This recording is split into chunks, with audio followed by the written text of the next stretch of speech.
You're listening to the Amplifying Leadership podcast, where we explore what great leadership looks like.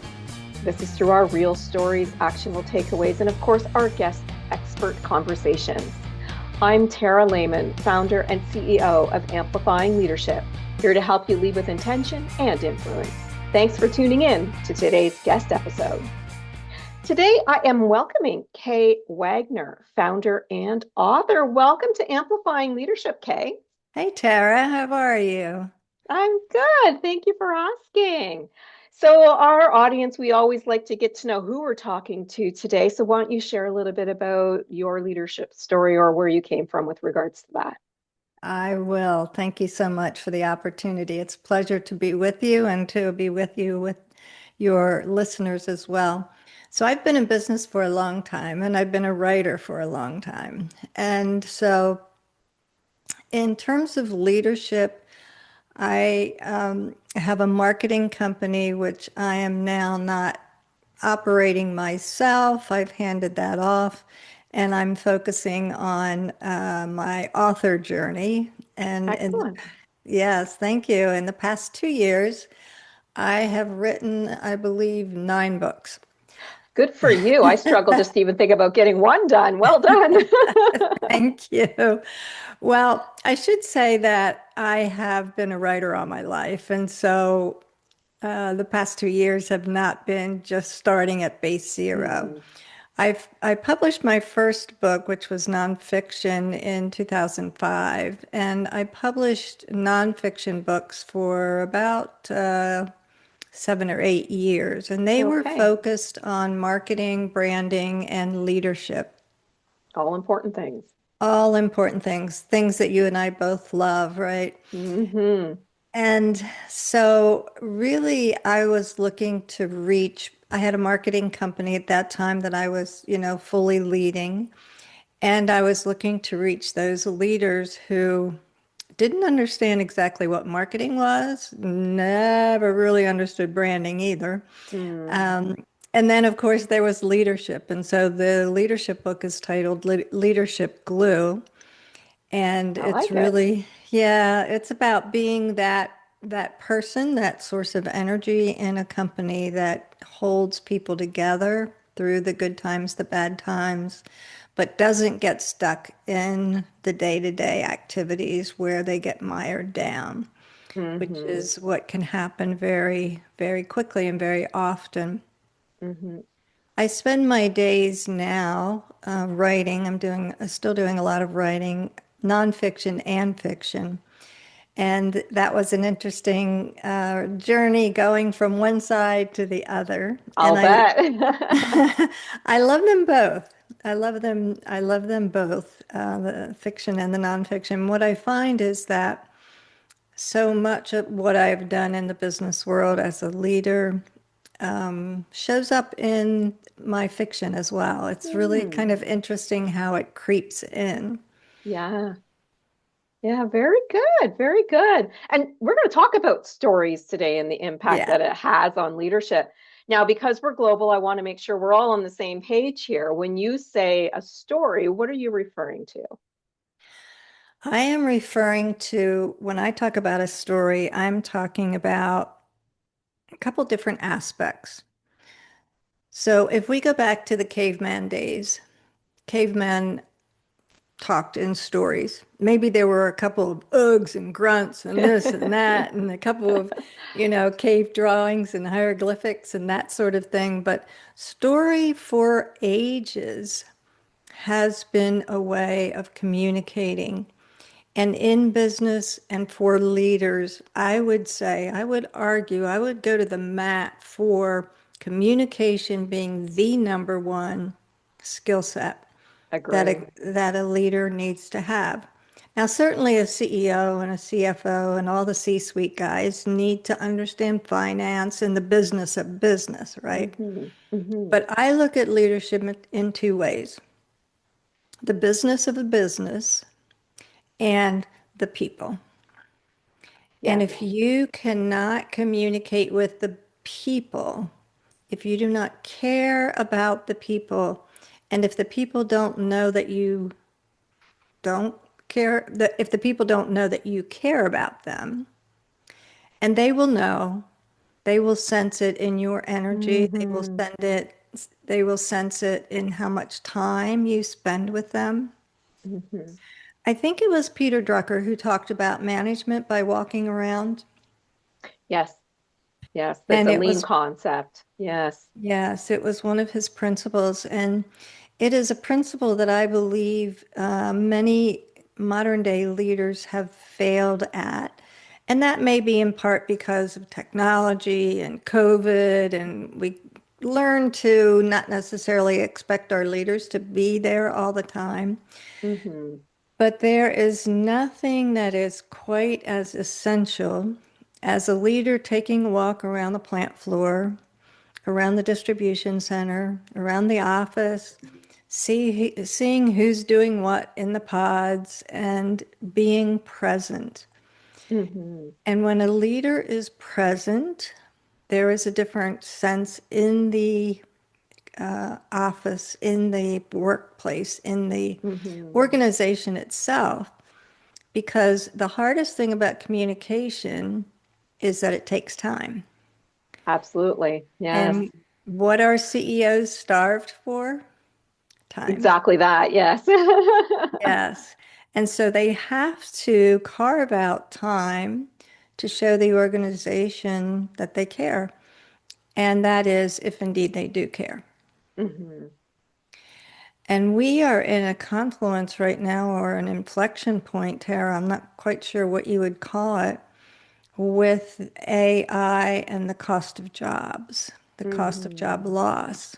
Mm-hmm. And I would like to think, and Tara, I'd love to know what you think about this too. I Yeah. would love to think that my theory of leaders being strong mind, warm hearts, that those kinds of leaders could look at their people and instead of just wielding the axe and getting rid of people, that they could look at their people and find ways to help their people evolve. I 100% agree. I actually had a podcast guest a few weeks ago talking about, yeah, AI's here. We need to embrace it. There's great ways to use AI, but that just means that you're freeing up time to actually train your employees to do something more, learn something different, take on a new project. It doesn't mean that you have to get rid of anybody. It means you can elevate your business now because you've saved some time with AI. So it was an interesting conversation. Glad you brought that up. I agree. Yes. And we see this wholesale dismissal of people, I mean, by the thousands at a Mm-hmm. time. That's really flooding the marketplace for one thing, but also represents Mm-hmm. a huge shift in how we view people working. Yeah. And I saw a cartoon the other day. I've seen it a couple times, and I find it quite annoying and a bit insulting as well. Might be a commercial. And so there's a robot, and the team is gathering all around, and the person who appears to be the manager says, "And here is your new teammate." Mm. And I'm like, that's just not the way it is. It is Yeah. not No, it's that. not. It Yeah. it is a machine and it has a function. And I love AI for the productivity. I do not like AI for the way it has become. I don't know if it's an excuse or not to get rid of people. I don't Mm-hmm. know, but it is certainly the reason that is given all the time, and everyone accepts it as the truth. Mm-hmm. And Yeah. I just don't know that it necessarily is.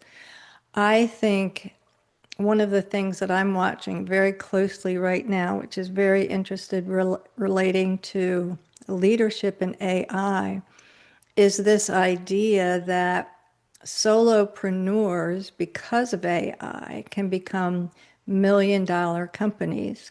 Solopreneurs. They can I doubt have, that. well, actually, there is one.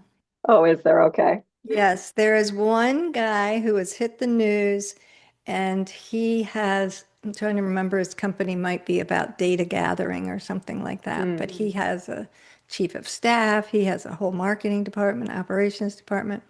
So it's a really fascinating thing. However, I believe that great leaders understand the need, the desire that people have for good work, for good cultures, for Hmm. leaders who lead with intention, who are the glue in their companies. And I don't think Hmm. that's just going to go out the window quite that fast. I think we like the human touch, and that's why stories can actually have a great impact because we're sharing what works, what doesn't, or other things. And I think that that's where that human touch comes in, right? Yes. And so to your point about story, story is the way that a leader connects with a different part of the Hmm. brain than just giving orders and dictating. A story settles into the brain in a way that is more relatable, more memorable, more understandable. It carries a wave of emotion in it. The energy of it has some emotion in it, and that emotion connects with people. Hmm. It is a connector. Story is a connector. And you will find, I believe, that the leaders that we remember, the leaders that leave legacies are storytellers. And they are Yeah. storytellers because that is how they connect with people and that's how they communicate. And they communicate much more effectively that way. If I Yeah. told you, Tara, let me tell you a story, the brain just settles down, opens up, the heart opens up, and you're much more receptive. People almost lean forward because they want to know more because it's not like, Yes. go do this task, go do that thing, right? It's like, let me tell you a story. Yeah. And it really is relatable and it humanizes leaders and business owners, which in some cases is a huge missing piece, Yes. right? Yes, in many cases, it's a missing piece. And there's something about a story when you're able to sum up a story and actually create visual imagery for people. Hmm. We are, as human beings, we take in 70 to 80% of our intake is visually. So if we can create, a good storyteller creates imagery, if we can create as leaders imagery in our workforce, in our teams, we will have people who are much more motivated, inspired, but not only that, they will also be able to see literally the vision, the mission, where we are going, Hmm. why we are going there. And a good leader does that. A good leader covers all of those bases. Yeah, I agree. And I think there's so many benefits to it. Like we talked about making human contact, making it relatable to the vision or the goals, those things that you just talked to. I think that's a really important piece because they can visualize where we're going to be, things like that.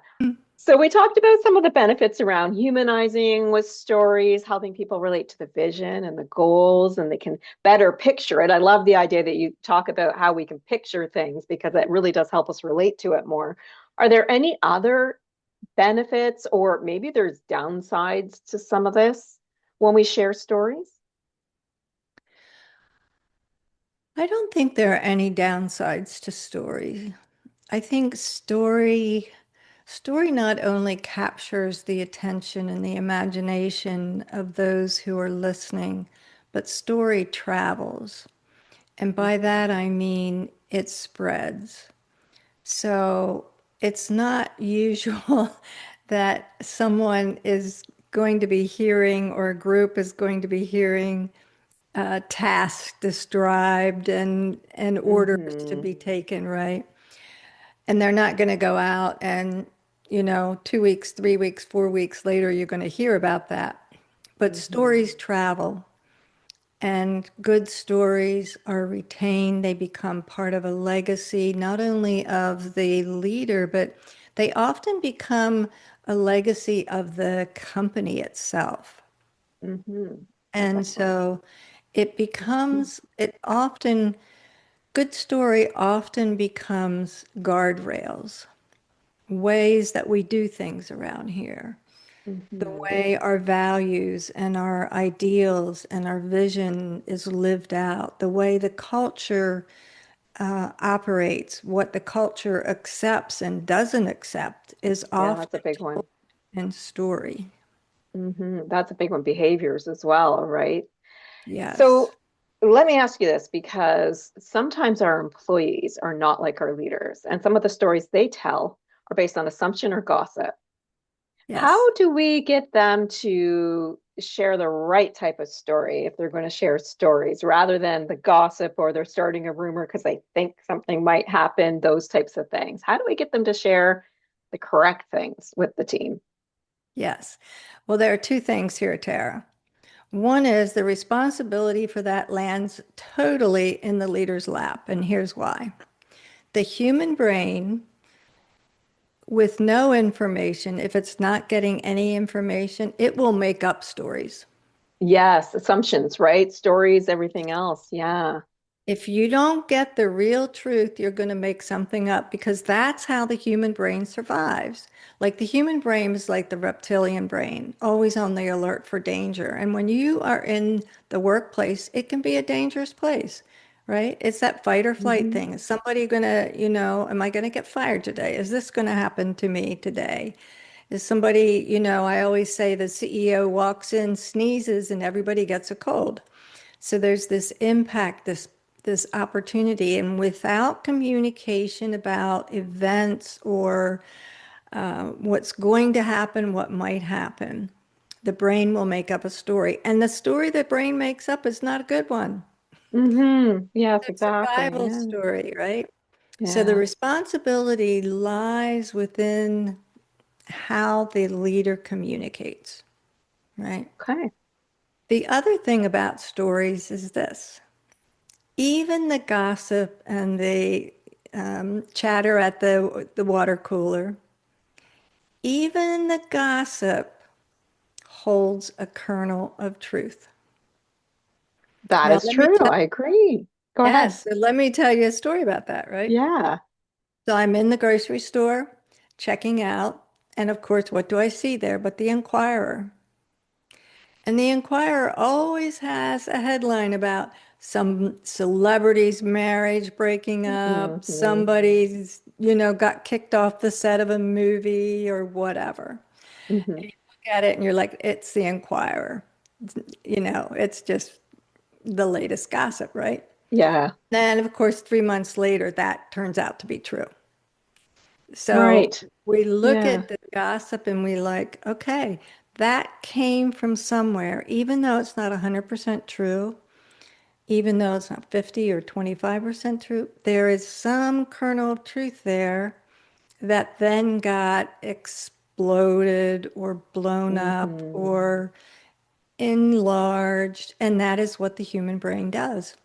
In the vacuum of information, when there is no information, the brain will always make up a story. And I want to come back to what you're saying about communication because if we hold back sharing things, that's where the gossips become even worse, and it can be really hard to stop those stories. If we know we're slowing down and we don't tell people that they're safe, or even the truth, maybe there is going to be layoffs, they will start their own, oh my gosh, we're closing the doors. And Right, that is not, that could be the farthest thing from the truth. It could be that they're going to find ways to cut costs, and it doesn't affect a single person. So right. I love that you brought up communication, because I think as much as we are permitted to share, we should share, especially if it's Yeah. something that could lead to that negative story or those negative assumptions that we tell ourselves. What are your thoughts on that? Well, I think here's the truth about that. The body never lies. And so you can say the words, everything is fine, but the energy coming off of the body language, people sense whether there's something going on or not. In the Hmm. study of communication, researchers found that there are three components to communication, and words are only 7%. Hmm. And then there's tone and there's body language. And body language, like I said, the body never lies. The energy that a leader emits is picked up, just like the sneezing and a cold. Hmm. Energy is picked up and ripples throughout the organization. And then the words are just paired with that energy. And if there's a misalignment, people are like, I know he's not telling us the truth. Yeah, or There's, everything or something, yes, right? there's Yeah. something going on. We're just going to wait and find out. Yeah, the Because trick we is good. come as a whole package, Hmm. communication is the words and then the tone and then, this body language, the body never lies. And so even though a leader can try and like be like keep it all in, it leaks out. Yes, it will. Because especially if you're a human, if you're normally like feeling human to human and suddenly you're coming out and you're Yeah, stiff and you're trying to tell everybody everything's fine, put context behind that.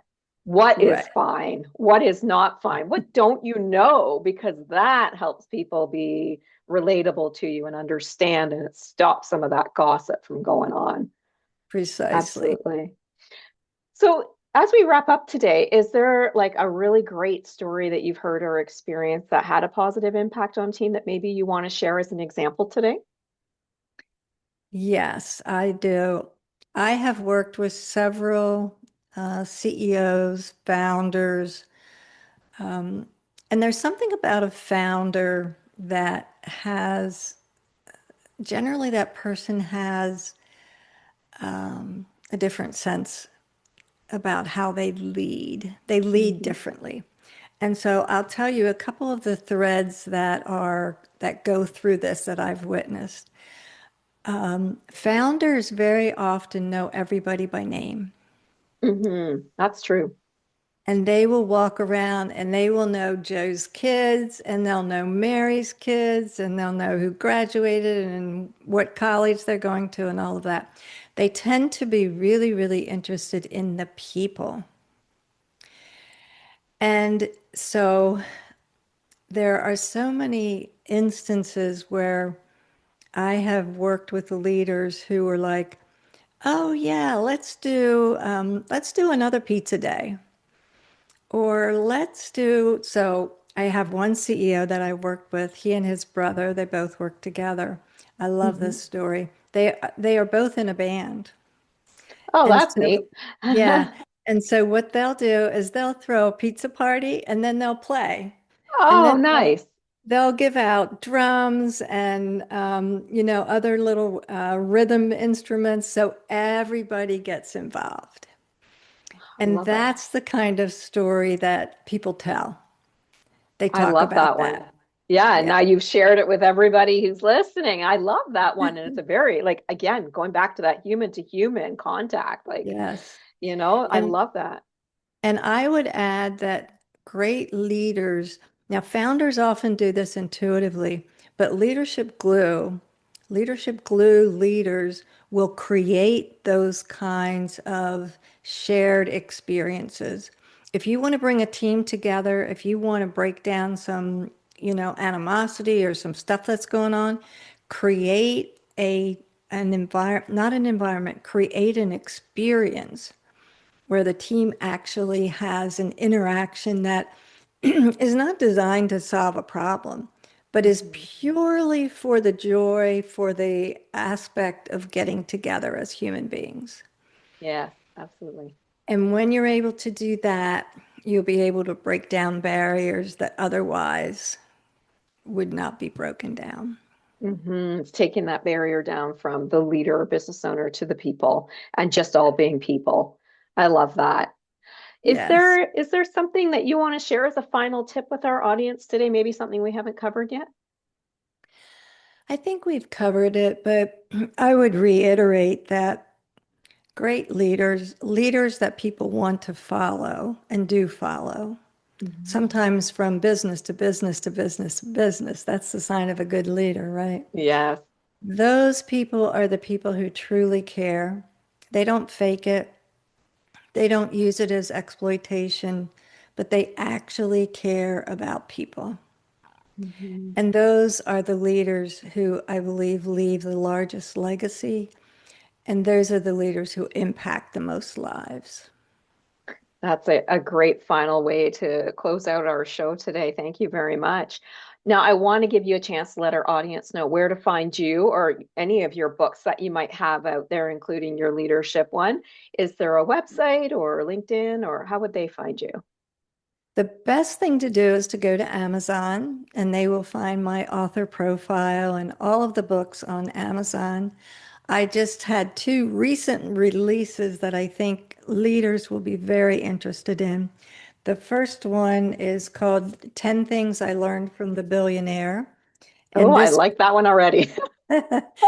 and this one was co-written with a guy who was a sales manager who worked for an Italian billionaire for 25 years. Wow. And so Oh, he tells the story of the lessons he learned. And then the second book that I co-wrote was Crash and Burn, with the burn slashed out, and Learn. And this was written with a CEO who I worked with, who was backed by a private equity company, and they were on an acquisition spree, and that hard-paced acquisition spree actually wiped him out, and wow. he crashed. Mm. And he had the courage to tell the story and talk about the blind spots, the things that he didn't see that really created the crash. It's a very And courageous yeah, book. and that's where the learn comes from. I'm always Yeah, about learning. Failures and mistakes are just a way forward. They really they are. are. Yeah, It's all, we're all in a test lab. we really are. We're like the bugs in the petri dish. Yes, yes. Thank you so much for sharing stories today about stories and some great tips and information today, Kay. I appreciate you being here. Thank you, Tara. It was my pleasure. A big thank you to you, our listeners today. We hope you gained some valuable insights or maybe some practical stories and takeaways from today's conversation with Kay. If you enjoyed this episode, please consider leaving us a great rating or review. It's one of the best ways to support our podcast and help us and our guests like Kay reach even more leaders with these meaningful stories, tips, information, and of course, advice. If you're looking to clarify leadership priorities, build strong teams, or empower those around you, I'm here to help. Explore our solutions, offers, resources at amplifyingleadership.ca, because leadership is better when we do it together. Until next time, remember, leadership matters.